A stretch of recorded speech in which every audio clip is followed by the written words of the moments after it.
Welcome back to Bunny Banter, the first and only podcast for everything Killer Bunnies. I'm your host Matt, here with co-host Mikey. He's back! Yay! Hi! Jeff will be very pleased. And as our guest today, we have our professional novice Killer Bunnies player, Faith. Hi. If you've been a fan of the podcast for a while, you might remember Faith from episode 6, the one on unique rules and all that fun stuff. So we have her back on the episode today. What are we talking about, Mikey? Today we're talking about passive neutral strategy. Yep, so we're continuing the 6-episode series on the Passivity Meta. This is the second to last episode on passive neutral strategy. As I mentioned in the previous episode, the nice thing about the hybrid strategies is that they tend to be quite flexible. Typically, when we're talking about the pure strategies, we think of it in terms of aggressive counters passive, passive counters neutral, neutral counters aggressive. But with the hybrid strategies, it's not so straightforward. There's plenty of hybrid strategies that are more consistent than others, several that can fit within various different groups, and it all just works out really with some really cool interactions. The nice thing about having Faith on this episode is it demonstrates that the Passivity Meta is not just a thing for us Killer Bunnies experts out there. There's plenty of strategies within the categories that are simple enough so that you don't need extensive knowledge of the game to be able to use them. Okay, so going right into the discussion here. Again, if you didn't catch the neutral aggressive episode, with the hybrid strategies we define them in two ways. Either we have a strategy that contains aspects from both categories, or we have a combination of a strategy from each category. So we'd have one passive strategy, one neutral strategy, and therefore the combination would be passive neutral.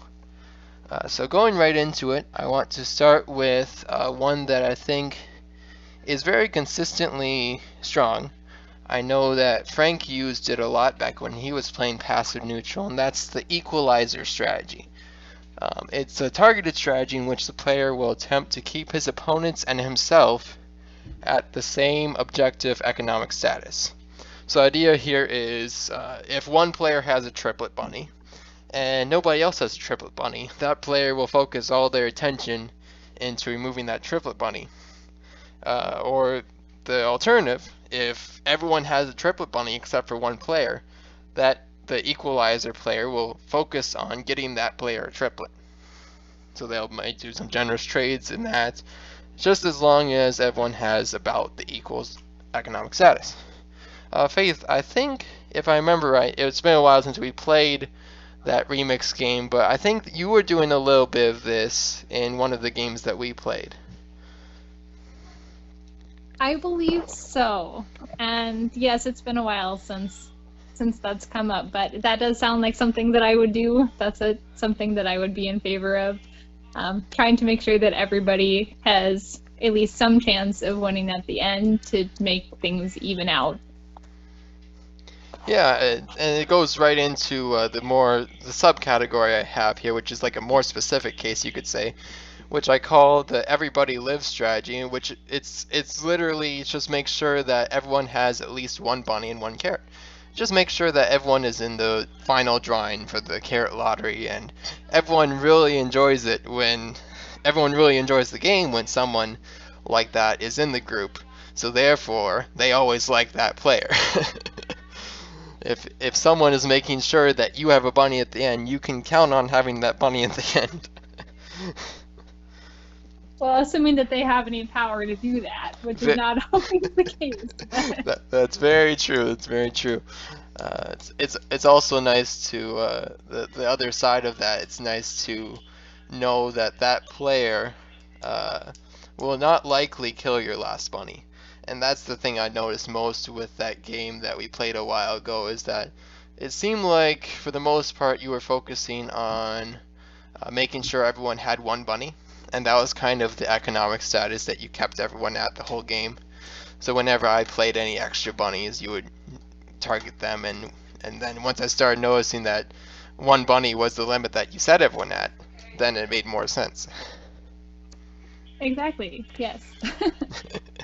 What do you think, Mikey? Have you seen this strategy and you think it's viable? I haven't played Killer Bunnies in a while, so I don't remember if I've really seen the strategy, but I'm sure I have. And it does seem like it's pretty viable. Yeah,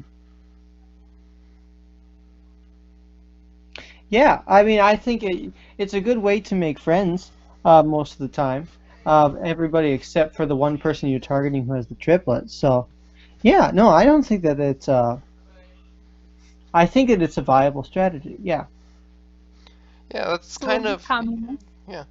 I know I mentioned Frank used this strategy quite a bit when he was playing passive neutral, and this strategy actually led into the tabletop club group becoming basically a pure pure passive meta, Hmm. because all of a sudden it wasn't really viable anymore to play economically aggressive strategies, because if you did, this passive neutral player would punish you for it, and he would be completely justified in doing so.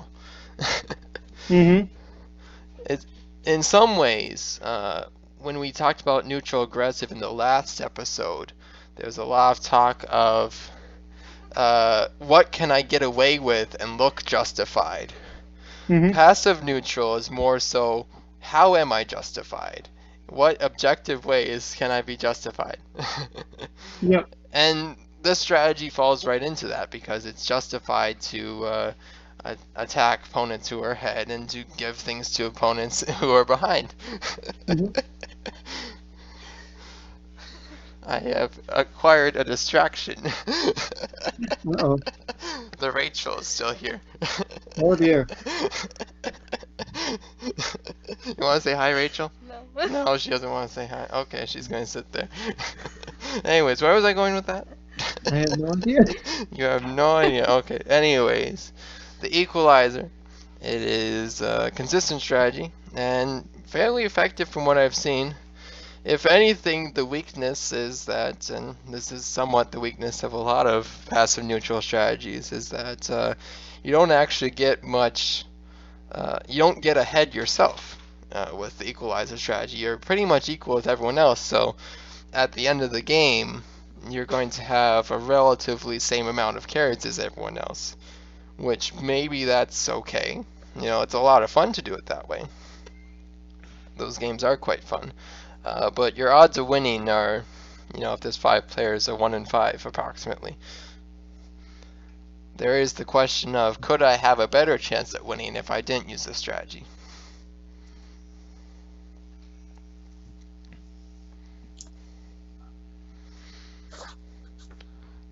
It probably depends on how everybody else is playing and if they buy into your equalizer mentality and keep everybody on the same page. Also, if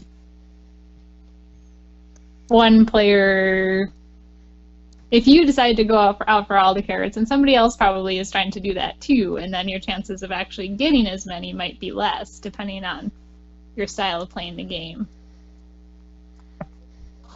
Yeah, it's definitely very dependent upon the group.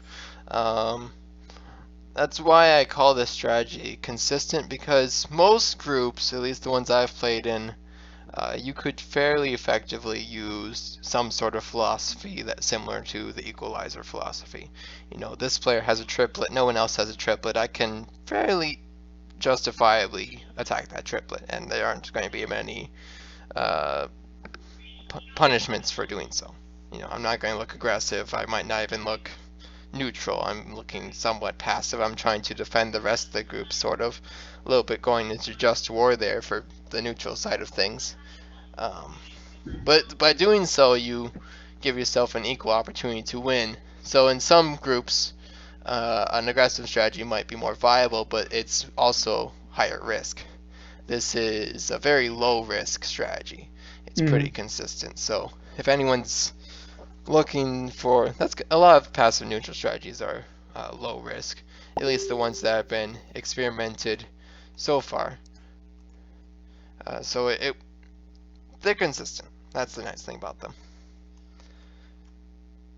And sometimes if a player is being excessively aggressive, you can always transition into something like Just War and then punish them accordingly.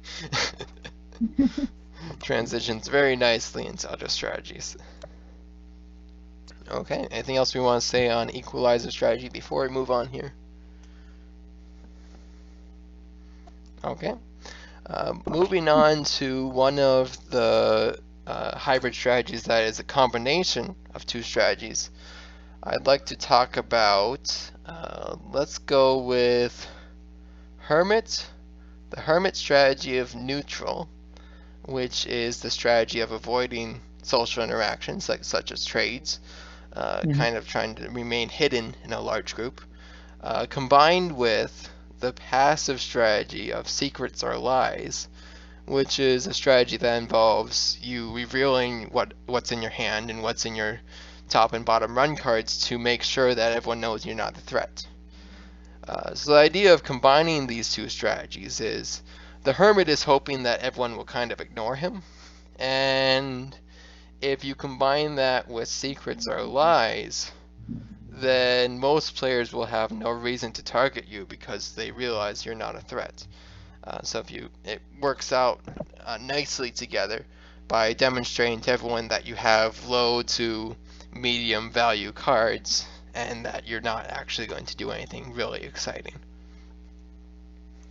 What do you think, Faith? You think that one's potentially viable? I think it is. And actually, as I was listening to your podcast about the Hermit, and that was one that Jeff used, I like the Hermit. And I use the Hermit, I would say. A Hermit. To just be like, oh, I'm just ignore me, I'm over here. Just playing the game, I'm no threat. But I'm not actually actively giving away my cards or actively trying to help anyone else win either, just kind of doing my own thing alongside and trying to not completely lose, sort of, in the process.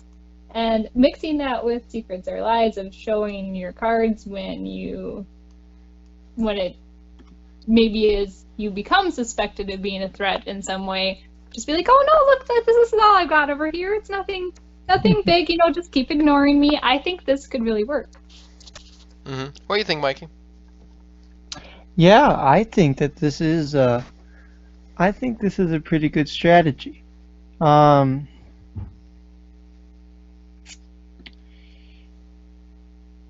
guess there's not too much to say about it other than, like, I don't know if somebody else was doing this and I was playing against somebody who was doing this, like, it would not. I wouldn't view them. I mean, it would work for them because I wouldn't view them as a threat, and I probably would forget about them. And so you could, and if you were doing this, I mean, you could get away with quite a bit, because I feel like being the Hermit, but also doing the secrets or lies, like, everybody's just going to automatically trust you because you're showing everything you've got. And then you're being a hermit, so you're avoiding a lot of social interactions, so you could maybe get away with some things because people aren't going to be paying attention to you because they trust you because you have your cards revealed, and they're not going to really notice you because you are being a hermit. So yeah, I think it's kind of a cool strategy there. Yeah, it's very true that you could get away with a lot of things with this strategy. Just because of the value gained from not being a target. A lot of the times players will tunnel vision on high value cards are really good. Well, yeah, but a pink lethal is only so good as it survives. How much is a pink lethal worth if it's just going to die in one turn versus how much is the blue lethal where it's just a standard bunny? If it never dies because no one ever considers you a threat, so there's no reason to kill your bunny. How much value is gained compared to how much value the pink lethal had? That's always the interesting comparison when comparing aggressive based strategies versus passive or even neutral based strategies. The cool thing about this one is that it could transition very quickly into some other strategy, because revealing that you're not a threat, but maybe keeping a few things hidden from your hand, it could work very nicely combined with the neutral aggressive strategy of hidden investments. And you wouldn't necessarily know how to tell the difference if you were playing against an opponent who planned to play Hermit plus Secrets or Lies, and then immediately transition to hidden investments and just have a giant swing turn. It'd be very difficult to track, and as mentioned in the previous episode, it requires a lot of hand reading skill, which is not a common skill to find among most groups. So yeah, I think that's not something you're usually watching in Killer Bunnies as much. yeah, it's a very difficult skill. You have to be very familiar with pretty much all of the cards and which expansions they're in to have a good hand reading skill. So it's a very difficult thing to counter.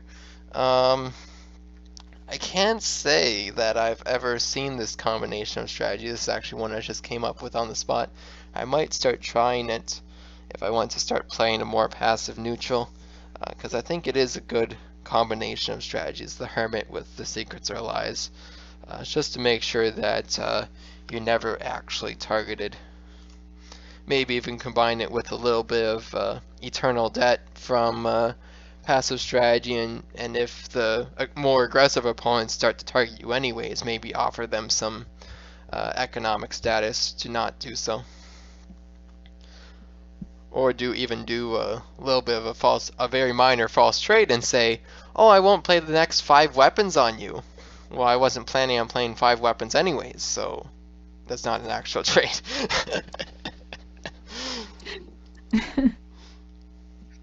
But yes, I do think this one should be experimented with more, but I haven't yet seen it. Mm-hmm. Okay. Moving on here, let's go back to one of the strategies from the list of ones that take from multiple aspects. And let's go with the other main one here. This is the one that I will commonly use if I'm playing passive neutral, and that is the teacher. Now this is a strategy that requires a lot of knowledge of the game, more so if you start getting into the subcategories, but just the first category here is a targeted strategy, although targeted is a bit of a misleading term there, since you're actually helping your opponents, in which the player will remind his opponents of helpful mechanics. So what's the idea here? The idea here is your opponent has a rank, for example. And if anyone's listening has played full set, they'll know that ranks allow a player to play a card directly from their hand each turn. So the teacher will remind that opponent to not forget to play their rank. And in doing so, that opponent likely is more likely to not target the teacher for reminding him. Because if I remind you, hey look, you have that nice thing over there you can use, are you likely to use that against me, or are you going to use that against someone else? So you have the aspect of the neutral side of things where you are providing methods of dealing with aggressive opponents. You know, maybe you're helping an opponent who's more behind, reminding them to purchase the medals, because medals are good, they gain a lot of dollar. And then with that economy that you've given them, they will be able to attack the more aggressive opponents. In some ways, you formed a little bit of a unspoken alliance. In the same way, the passive aspects come from you're not actually gaining anything directly from this deal. You're just reminding people out of the kindness of your heart, it would seem. But in reality, you're doing it just to balance out the game more, which I suppose is still the kindness of your heart. It goes directly with the equalizer strategy. They do work hand in hand if you have the knowledge required to use it. Mikey, did you know that I use this strategy?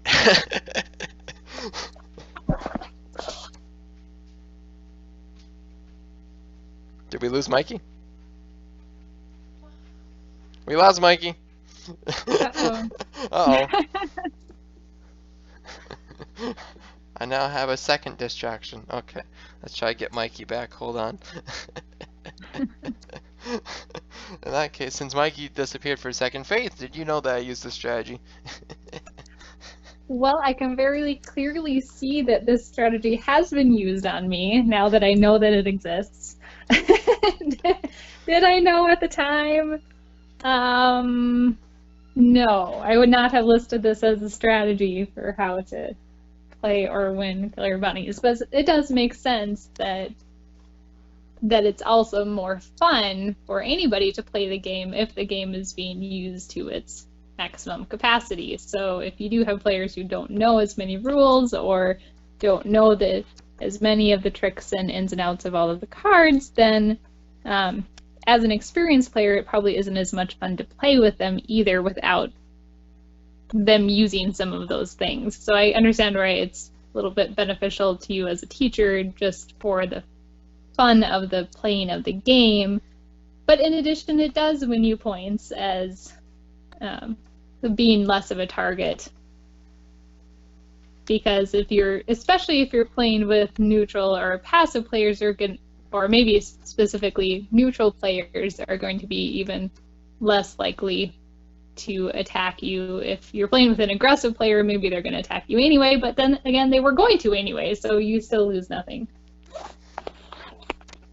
Yeah, it's very true. You wouldn't know, if you didn't know about this strategy being within passive neutral, you wouldn't realize that it's actually happening. It can also take a more passive approach, but usually within passive neutral. I do have an example where it was actually within king making of passive, where we were playing a full set game, and my friend Hayden, I reminded him to buy the medals, and the medals were at a very low price, and he spent like no more than $10 for basically all the medals that were left in the shop, and he profited tens of dollars. Very, very good deal for him. And he was shocked when I reminded him. But then later in the game, much later in the game, he ended up having more dollar than everyone else. So all of a sudden in the end game, he was considered more of a threat and was actually not allowed to have a bunny at the end. So in some ways, the teacher can have more.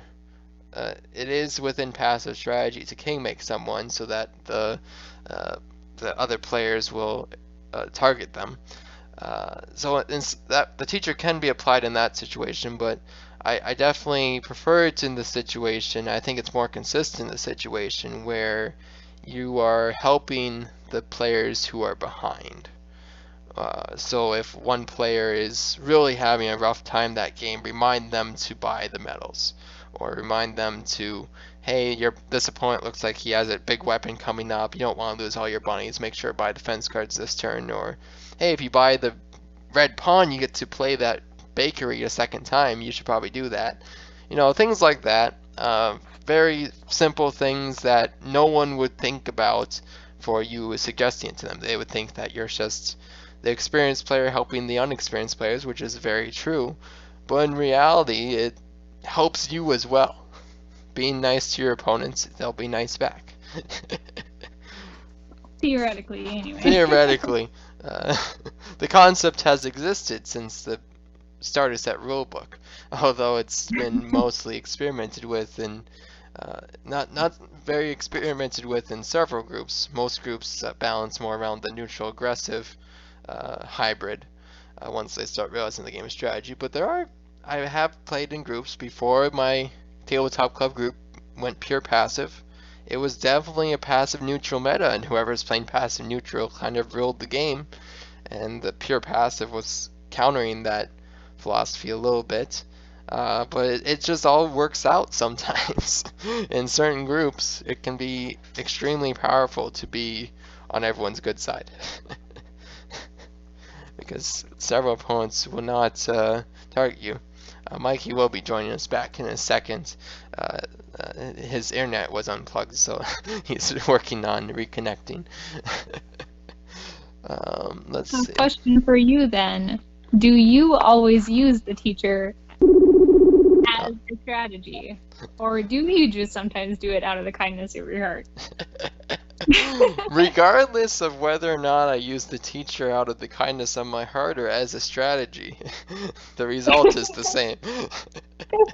So sometimes when I did the king making thing against Hayden where I reminded him to buy the medals, it was there was no intention of him being targeted in the end game.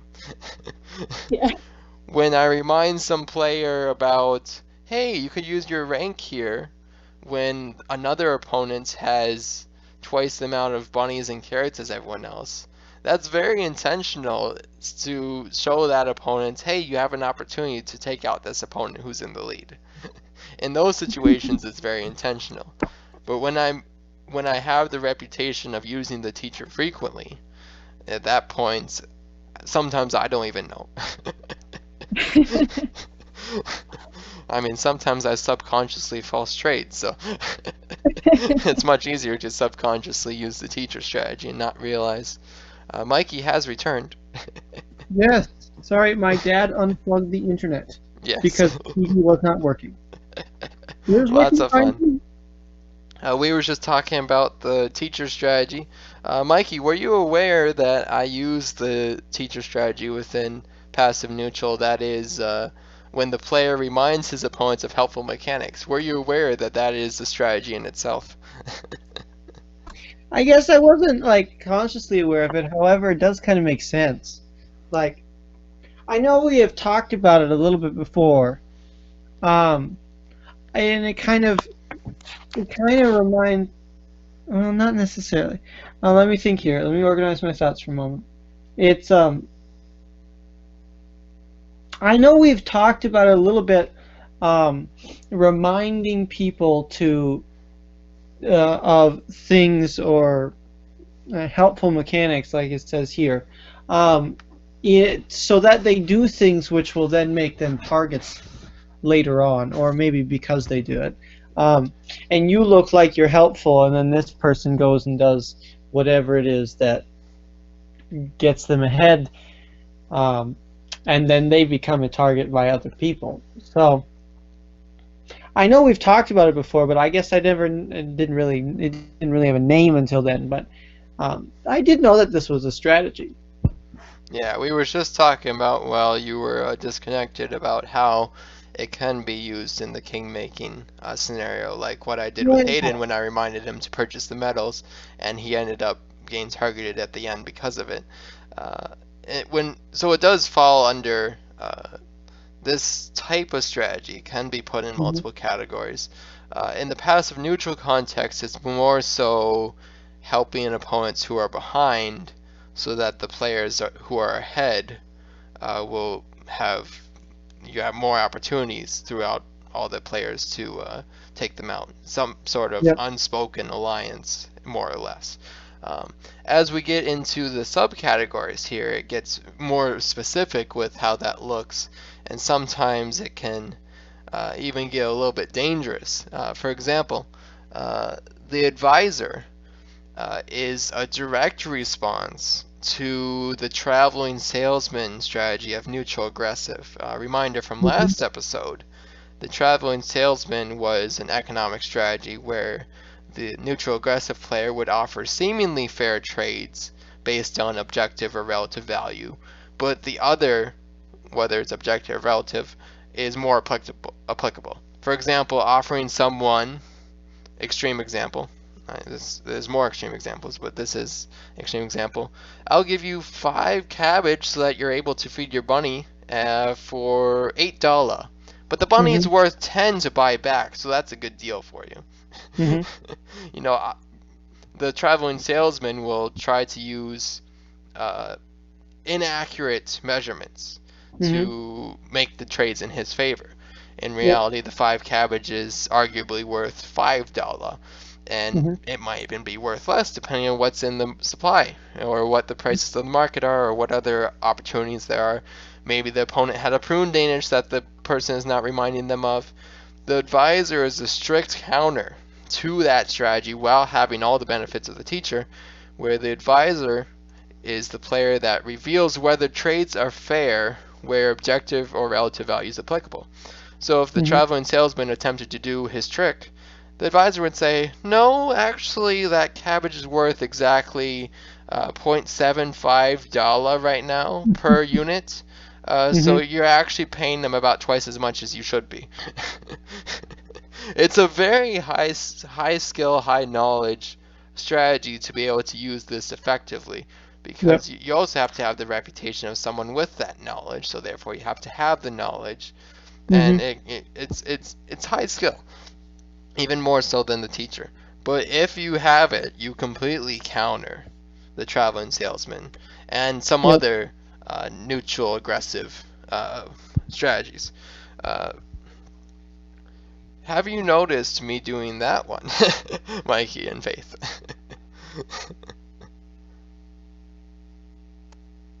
Let's start with I Mikey. don't think I have. Okay. Yeah, I wouldn't expect Faith to have because we haven't played as much as her. But Mikey, have you noticed me doing that one? I'm gonna be completely honest. I don't know what you're talking. I don't remember what you said. What strategy are you talking about? The Sorry. advisor. Oh, the advisor. So somebody offers a trade. The advisor says, no, that trade isn't quite fair because of this, this, and this. Yeah. I think I have seen you do that before. I don't remember specifically when, but I feel like I have at some point. That's about it. Yeah, it's a very effective strategy because it hard counters a strong neutral aggressive strategy. And remember, several groups, their meta settles at neutral aggressive. So if they're using those strategies, then all of a sudden you have the reason to directly counter them, and everyone looks at you as the hero for doing so. Because you revealed the intentions. The neutral aggressive player is trying to be justified in doing something that he probably shouldn't be doing. You reveal exactly what his intentions are, and all of a sudden his strategy is completely ruined. Yep. Same goes for the equalizer. The aggressive strategy is there's a lot of intentions that go on with aggressive and neutral aggressive strategy that have to do with high economic status, specifically hidden investments. Maybe you're in a group that doesn't value dollar count as much, and you'll reveal to everyone, hey look, that person has $50 saved up. We have to be very careful during the end game that he doesn't final treason us and completely wipe us out and auto win. They go right together, the equalizer and the teacher.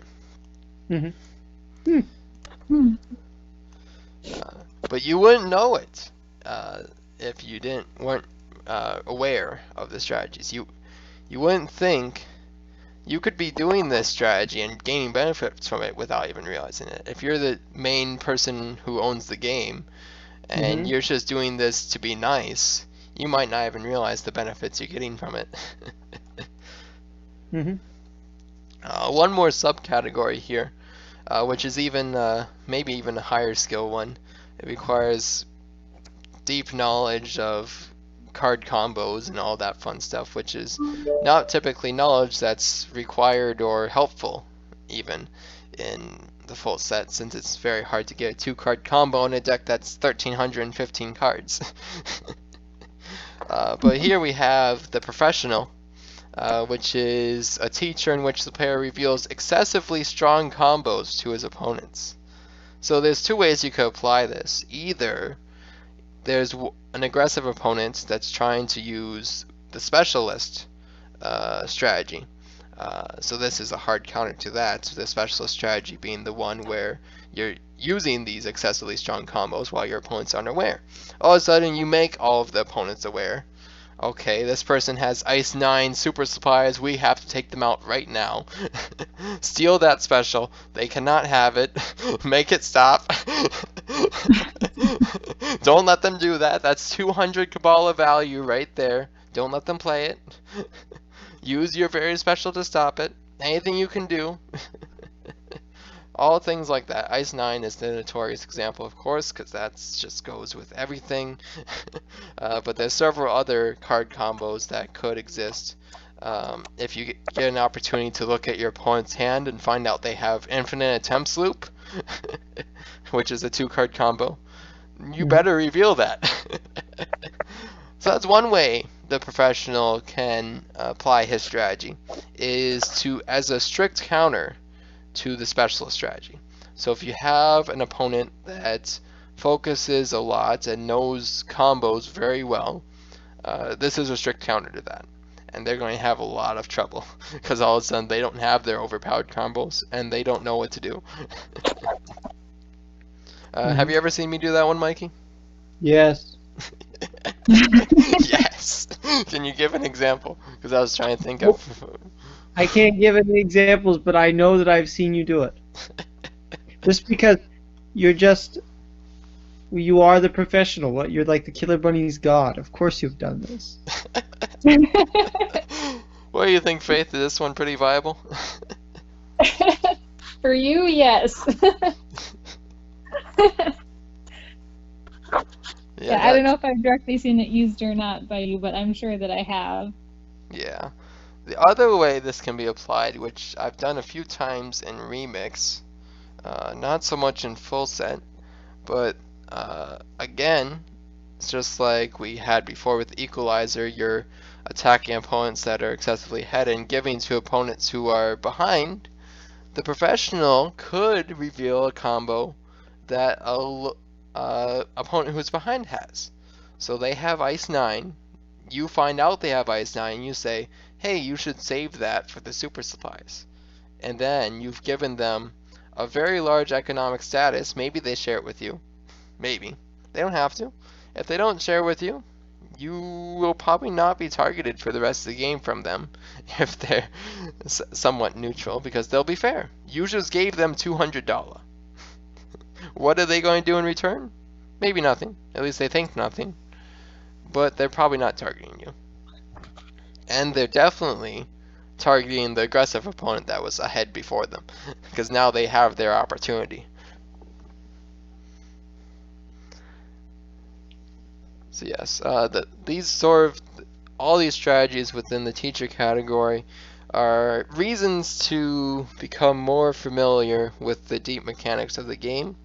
But of course, not all strategies require that. That's very important to recognize. But if you do have that knowledge, or if you are looking to gain that knowledge as you play more often, because that just comes with time, then these might be very effective strategies to use, because they just directly hard counter some common strategies to find within groups, such as the traveling salesman, or the specialist, or even the immortality of aggressive, which is when one opponent gets in a really hard to beat state, then playing as the equalizer will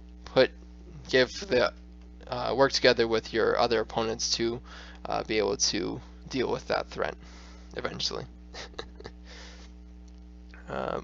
Let's see, checking our own time, we're doing good. Moving back to one of the combination strategies, let's talk about the first one I have on the list here. The neutral strategy that we have here, we actually didn't talk about in the neutral discussion, but it's I like to call it Jeff Blessed. And it's so in neutral strategy we have prophecy strats, which whether or not you actually have the spiritual gift of prophecy, you can still use this. It's a strategy in which a player correctly predicts future outcomes in order to spook and or excite his opponents. So for example, predicting the winning carrot, you'll get a reputation for doing that, and you'll be in pretty good shape because everyone will be excited every time you do it, and no one will be really mad that you won because you predicted it. It was exciting. It was a miracle. Jeff Bless takes that a step farther, and it's a prophecy strat in which the outcomes have low statistics, such as predicting the winning cards. Prophecy strats is relatively easy to do, just with hand reading or anything like that, just minor applications of hand reading or hand tracking, and just doing something like pointing at opponent's top run card and saying, hey, you have the Ebola virus there, and see if they get spooked.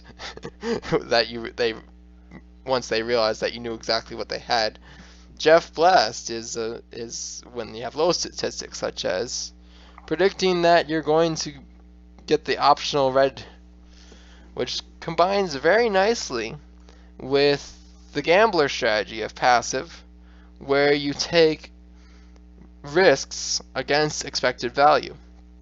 So, such as Carrot Top Royale, where optional red, the rewards you get for doing the optional die are much smaller than the punishment for losing after that die. But if you go for the risk, maybe the idea with the gambler strategy is that if you get such a low chance of success, then the extra economic status you gain will be celebrated and hopefully not retaliated. Combine that with prophecy strats, everyone will be extra excited that you predicted the winning result when it was such a low statistic of winning. What do you think, Faith? Is this viable?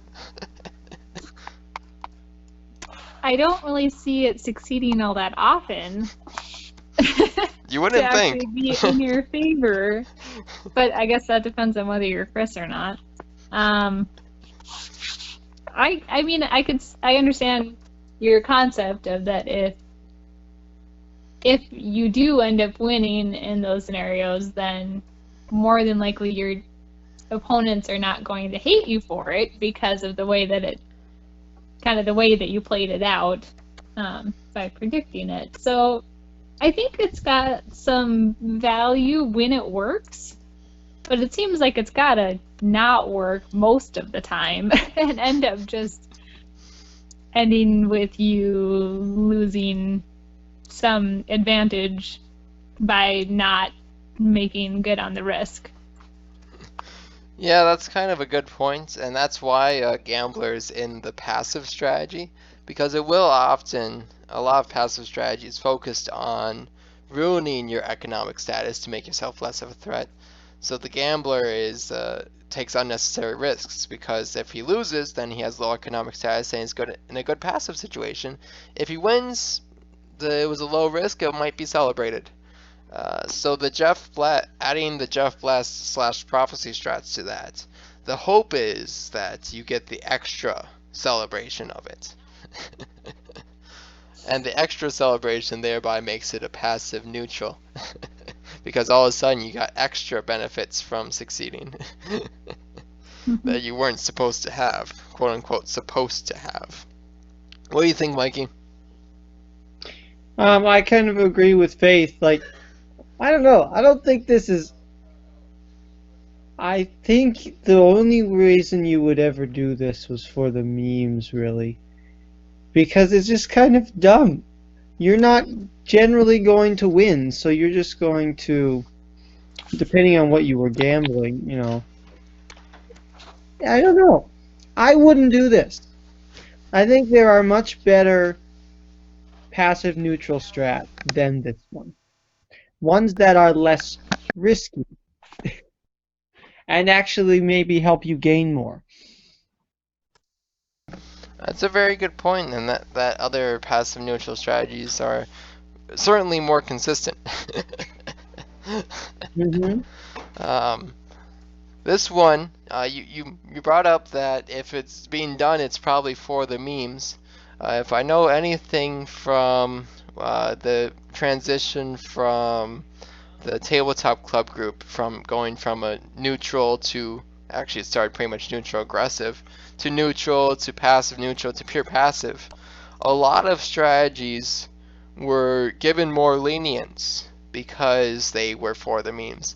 So all of a sudden, if you were doing something unorthodox, you would have a pretty good advantage because everyone's interested in this new strategy that you're doing. All these weird plays that you're making, you're playing the weapons on yourself, you're taking unnecessary risks, all that fun stuff. And if you're able to predict outcomes while you do it, you play the kitchen whisk on yourself and say that you're going to roll a 1. Or perhaps, since we're doing Jeff Blast, the better example would be play a high level weapon on yourself, such as level 19, and predict that you're going to roll a 20. If you get that, oh my goodness, no one's targeting you for a while because all of a sudden you're predicting 1 in 20 results and you took that crazy risks just to do so and show dominance.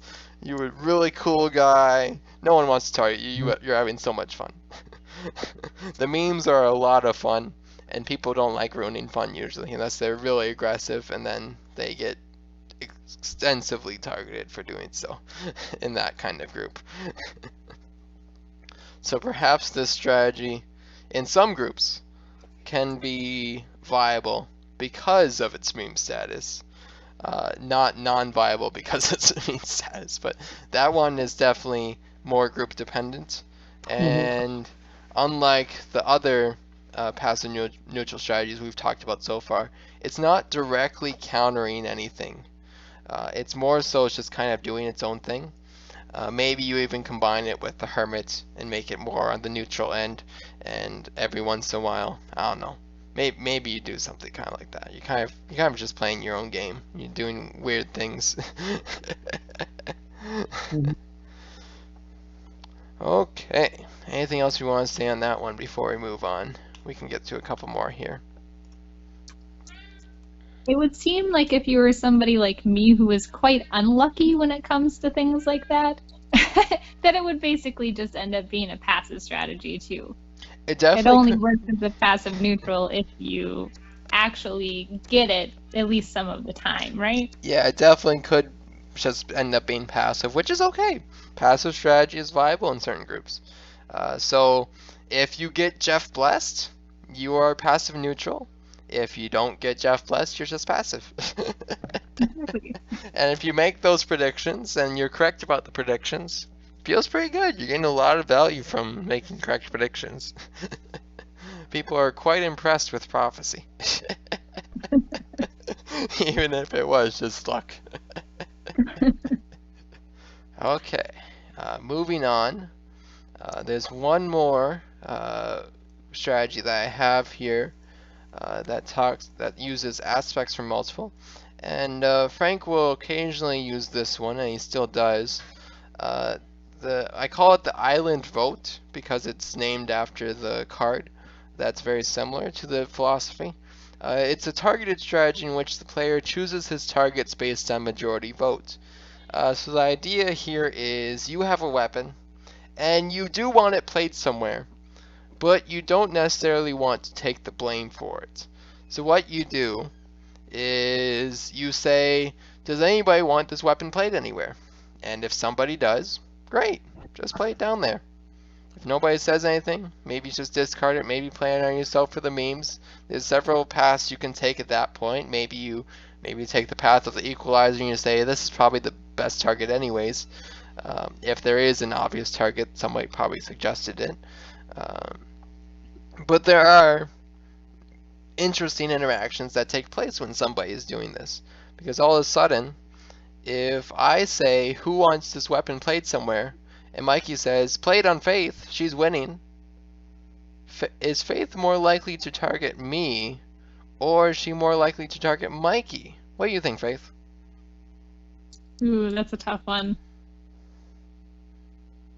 I don't know, maybe a little bit of both, but I'd say more likely the person who speaks is going to get the blame. I'd agree. And that's a very good point that it's a tough one. It's a very difficult decision for the player who's ahead at that point. Who do I retaliate against? All of a sudden, two opponents have unspokenly, well, there's a little bit of alliance there. It's not a true alliance, but there's a little bit of teamwork there. One person had the weapon, the other person decided the target. Which one do you retaliate against? And that's a difficult decision to make. If you retaliate against the passive neutral player who did the island vote, they're kind of going to be looking at you like, what are you doing? I didn't decide that. And if you target the person who cast the vote, they're going to be like, what are you doing? I didn't play the weapon. What do you think, Mikey? Which one would you target in that scenario? I want to target both of them.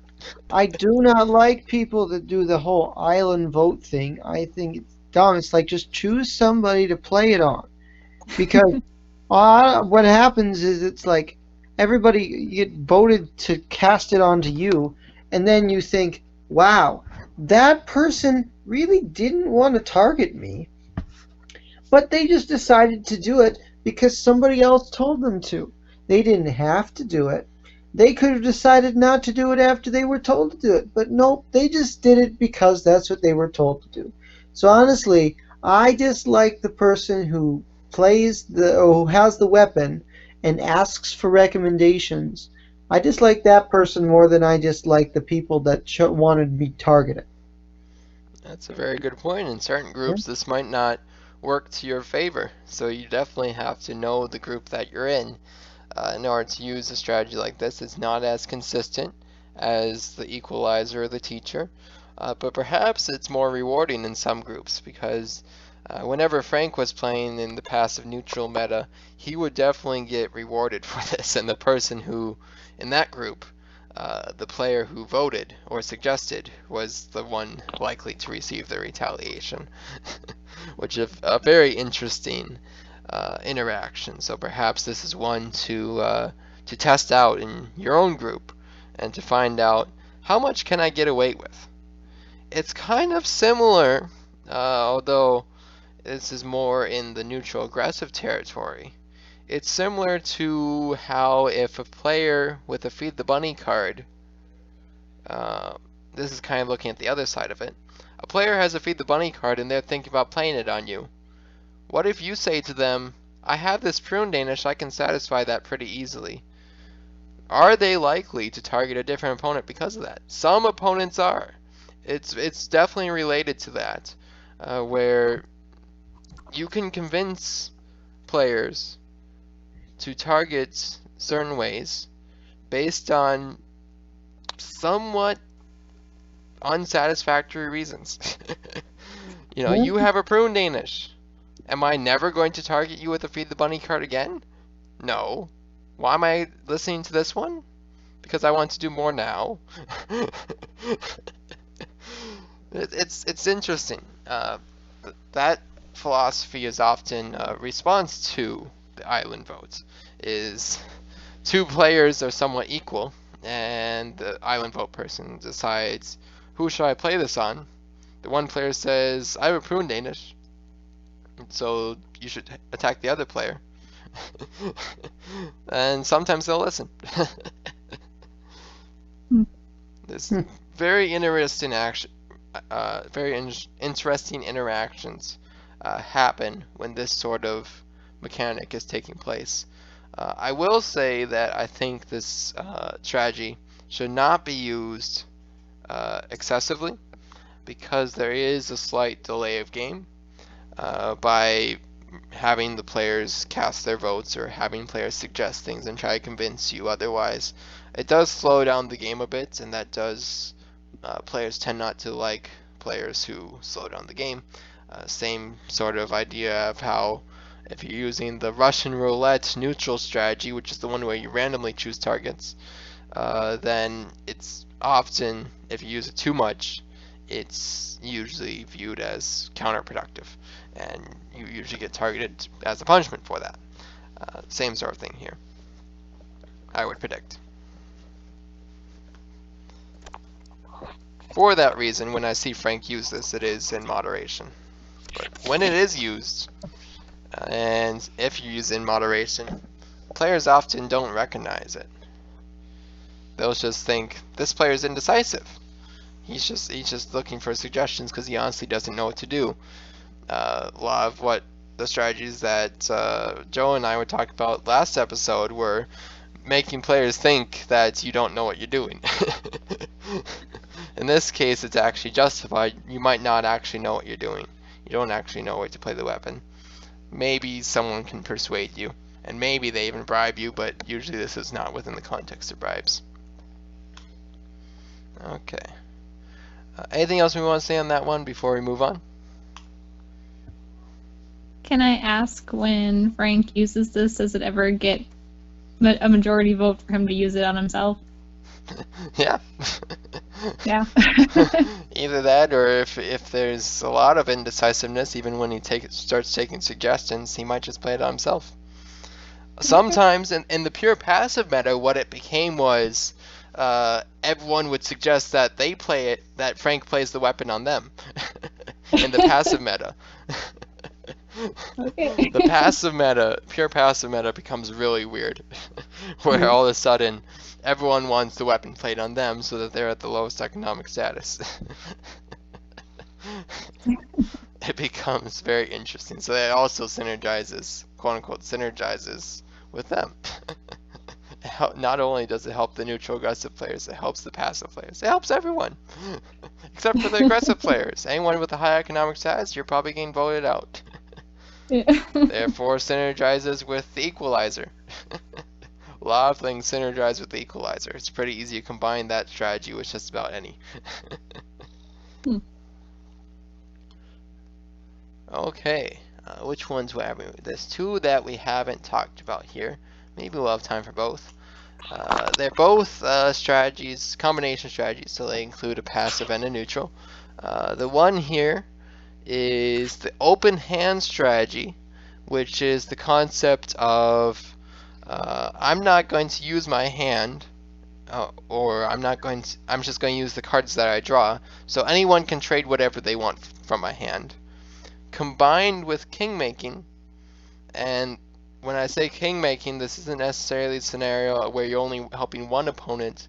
This is more so, I have all these aggressive cards that I have all these big cards, and like big weapons, very high value cards. I don't want to play them. They don't fit within my passive neutral strategy. I'm going to trade them away for relatively low value cards to opponents who will actually be able to use them. And because of that, all of a sudden I have the low and medium value cards that I'm looking for, and the high value cards are still getting played and they're actually getting use. So then the opponents are attacking each other with these high value cards, and you just kind of do your own thing. Nobody really considers you a threat. You're just kind of fueling the fire. What do you think, Mikey?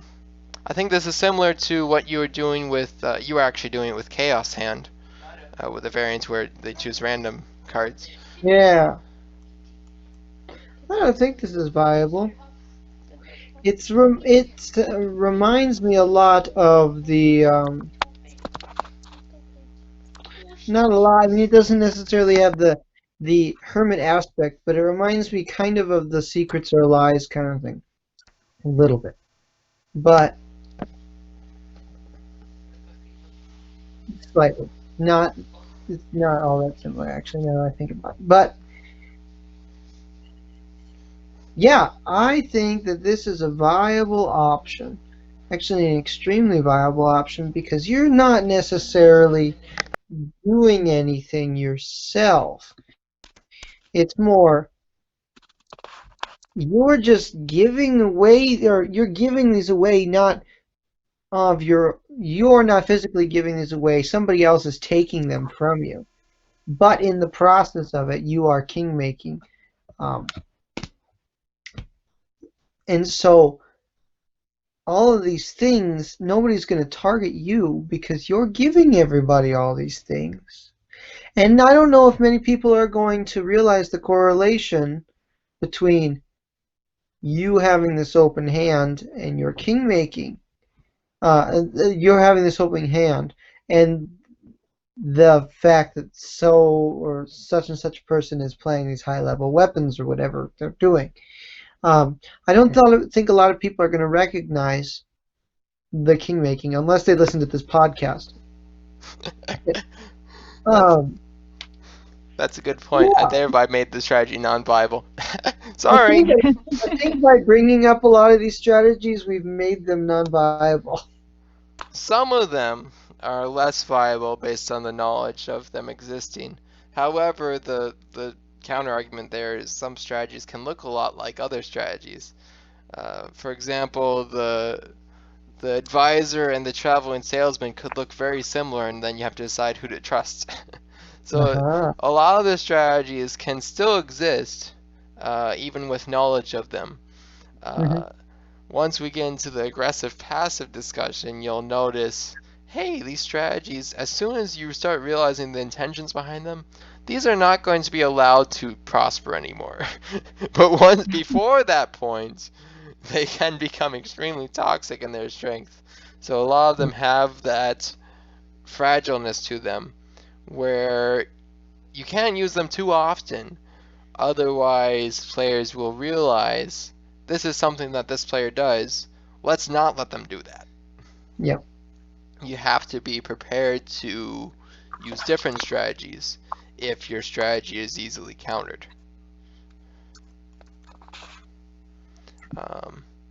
Yeah, in the game that you were using, this was the 3-player game with Frank that we had recently.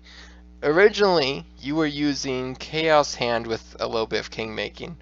King making perhaps isn't the correct word, but just for the lack of a better strategy that we have defined, that's kind of what this is. It was working quite well until I ruined it. Because then I decided, hey, I have goody two-shoes. Mikey hasn't killed a bunny. Oh, let's make Mikey lose 7 carrots. At that point, Mikey went into full king making and decided, I'm going to make sure that Matt doesn't win this game, and I'm going to make sure Frank wins this game. Yep. So that was fun. That was a bit of a toxic game at that point. 3-player games can be. But it was quite viable until I ruined everything. What do you think, Faith? I don't know. I think I agree with Mikey that it's, yeah, probably not always useful, but maybe sometimes you can sneak by with it.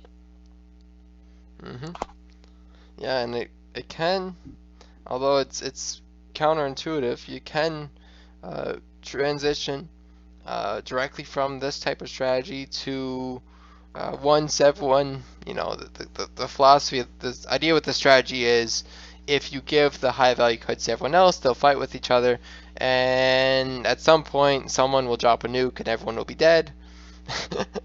At that point, there isn't really anyone to fuel the fire with, so maybe at that point you transition directly into a hermit strategy of neutral, and no one really pays attention to you for a while. Maybe that works. There's a lot of places you can go after using this strategy at the point where it becomes no longer viable. Maybe you run out of high value cards to trade. Maybe there's no one viable to trade them with. It might start just becoming pure king making if you go too far with it. But it certainly has directions you can go with it, which makes it quite flexible.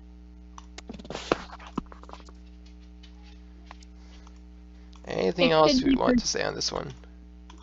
I would think it could also be perceived that if, no matter how you're manipulating or not manipulating who is getting your high value cards, if it is known that somebody is frequently getting high value cards from you or has gotten several, that you could be seen as an alliance with them even though you're not. Could you not? It could happen if you focus too much on one opponent that was trading with you. Then that opponent could be viewed as an alliance with you. At that point, it looks somewhat toxic in some form of alliance between a passive player and an aggressive player, which can be viewed as toxic for one player to king make the other. I have seen a scenario where this idea was taken too far, and I was the one being allowed to being king made into the king, and it was excessive to the point where if the other 2 players teamed up, they weren't going to be able to do anything about it. And the 3rd player who was doing the open hand wasn't going to stop his open hand because he was experimenting with it. So it can become that. I think the way to avoid that viewing of it as an alliance is to, when you're trading with your hand, to not reveal to the other opponents what you're giving them. So just hand the opponent your full hand, let them pick any one card they want, and have them give you a card back, of course, within trading rules. And then no one knows what they got. Unless they're really good at hand tracking, no one will know what you gave them, so they won't make the connection, is the hope. But yes, if you do it too frequently with one opponent, I do believe it could be viewed as toxic, and thereby will be punished. Okay. We have one more strategy we could cover, and that is the just war of neutral, a very common strategy where a temporary alliance against an excessively aggressive opponent, combined with, this is an interesting combination, whisk cycling of passive, which is the passive strategy to continuously buy back level 1 weapons in order to justify the use of high tempo. So how on earth does this one work? So the idea is just war. You're creating an alliance with some other opponents to take out this aggressive opponent, at least until the point where he's equalized. And your contribution to that will be buying level 1 weapons and launching them at him. The hope is that the level 1 weapons will be weak enough so that you will not receive a retaliation for them. Yet, they will, since you are targeting someone, it looks like you're contributing to the alliance and contributing to the cause. So thereby, you gain the benefits of that temporary alliance, whatever that may be. Perhaps people are trading you bunnies so that you're able to continue this whisk cycling, which is a good passive strategy, very effective.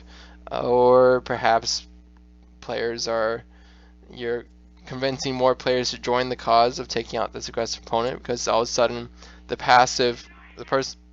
player viewed as passive is contributing. They're actually passive neutral. Lots of things can happen potentially because of this, although it hasn't been tested. Do you think this is viable, Faith? Well, I don't have a whole lot of experience in buying back cards, so I'm not sure how practical that is in this scenario to keep buying back the weapons, I guess, depending on what your options are there. But I don't know, I think it's got some potential. Just keep throwing something small, and you're not going to be the first one targeted when and if there is retaliation back, yet you're not going to get retaliation from the other people who are on your side against the aggressive or perceived to be ahead in some way player. I think it's got some potential in the right circumstance where you can feasibly keep buying back the weapons, or that you have enough small weapons available to make a contribution. Very true. In some ways, I had a thought, I lost it instantly. It might come back to me. Mikey, you've directly seen whisk cycling because you were there when Frank discovered it. Do you think this combination strategy is viable?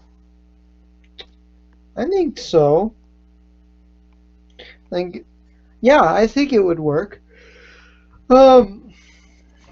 It kind of, what does it remind me of?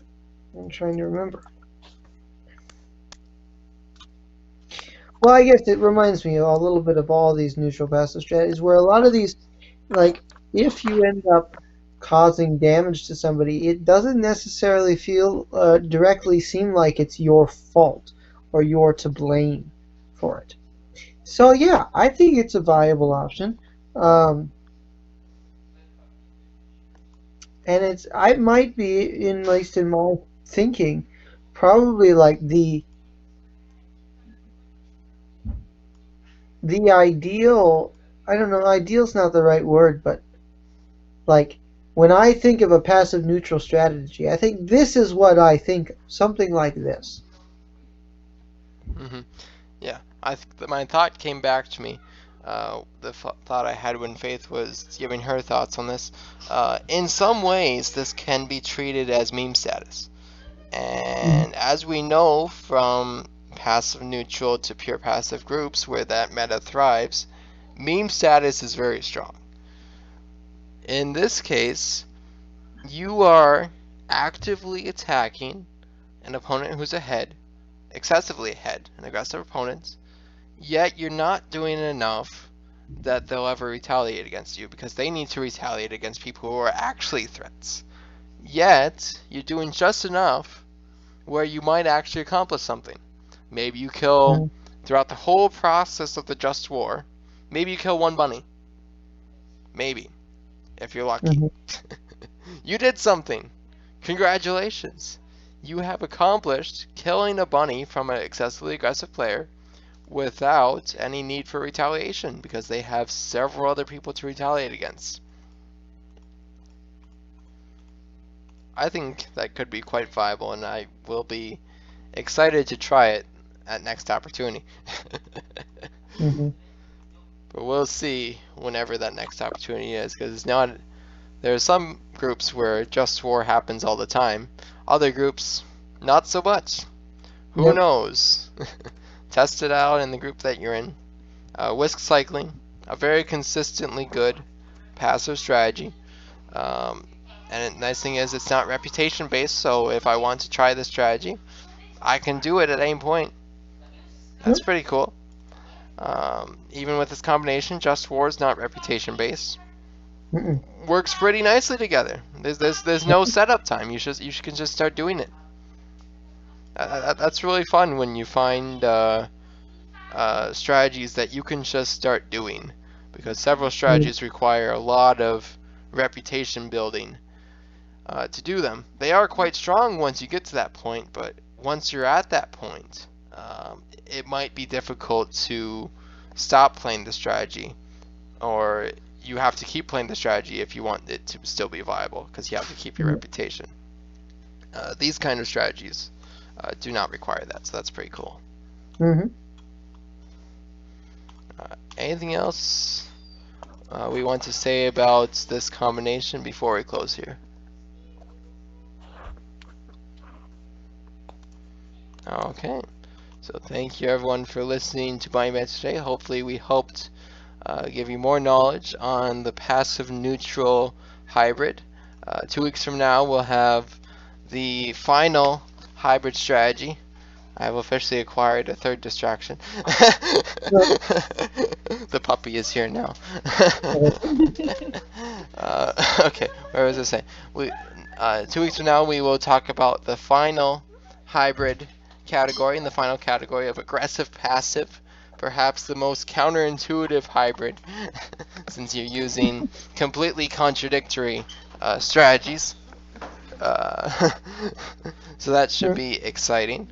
We'll have our leading expert. By leading expert, I mean leading researcher, because it's still very new, the hybrid. So look forward to that. Thank you, Faith, for guesting today, and thankfully Mikey was back this week. Jeff will be very pleased. If anyone has any future topic suggestions, make sure to send them to me. I think the best way to reach me is by smoke signal, but I also respond to Discord or Facebook messages. And I personally got an eye roll from the Rachel for saying that. And if anyone would like to be a future guest, same thing. Homing pigeon also works. Second eye roll achieved.